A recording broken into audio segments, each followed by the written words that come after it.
Gandang umaga sa inyo. At narito ako sa Arayan ng Umaga upang iulat sa inyo ang naging epekto ng paglalandslide ng bundok Arayan. Ngayon may isang residente tayong makakasama mula rito sa Arayan ng Umaga upang mapagtanungan paano naka-apekto sa kanila ang pagguho o paglandslide ng bundok Arayan. Kuya, paano po naka-apekto sa inyong kabuhayan ang pagguho o paglalandslide ng bundok Arayan? Sira yung mga paniniwala natin. Wala kang buhay dahil sa landslide. Salamat kuya sa iyong pagkikibahagi. Ngayon ay ating natuklasan at nasaksihan kung paano nakaapekto ang pagguho ng bundok Arayan. Ang landslide o sa Tagalog ay kilalang pagguho ng lupa. Ito ay ang biglaan o mabilis na paggalaw pababa ng mga lupa, bato, putik o debris mula sa isang matarik na lugar.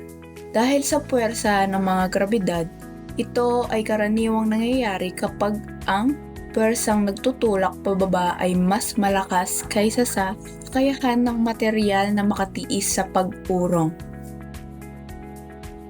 Ito ang mga sumusunod na pwedeng gawin bago, habang at pagtapos ng landslide. Bago ang landslide, una, kilalanin ng mga landslide prone areas. Alamin ang mga lugar na may mataas na posibilidad na magkaroon ng landslide. Karaniwang ito ay mga lugar na matatarik, maluwag na lupa o mga lugar na nasira na ng nakaraang landslide. Pangalawa, magkaroon ng evacuation plan.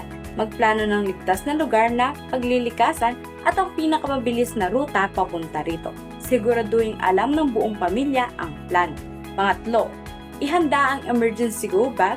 Maghanda ng emergency kit na naglalaman ng mga mahalagang gamit tulad ng first aid kit, flashlight, tubig, pagkain, at iba pa. Ano ang dapat gawin kapag may landslide? Una, huwag mo papanin.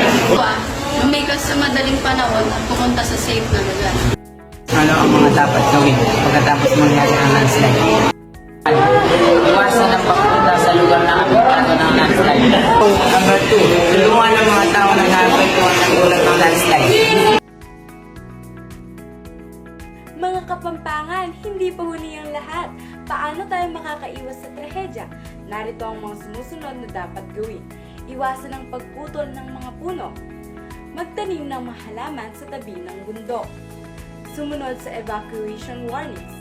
At ang makinig sa babala ng lokal na pamahalaan. Sa tulong ng bayanihan at disiplina, kaya natin protektahan ang Arayan dahil ang kalikasan kapag inalagaan ay nagbabalik ng biyaya.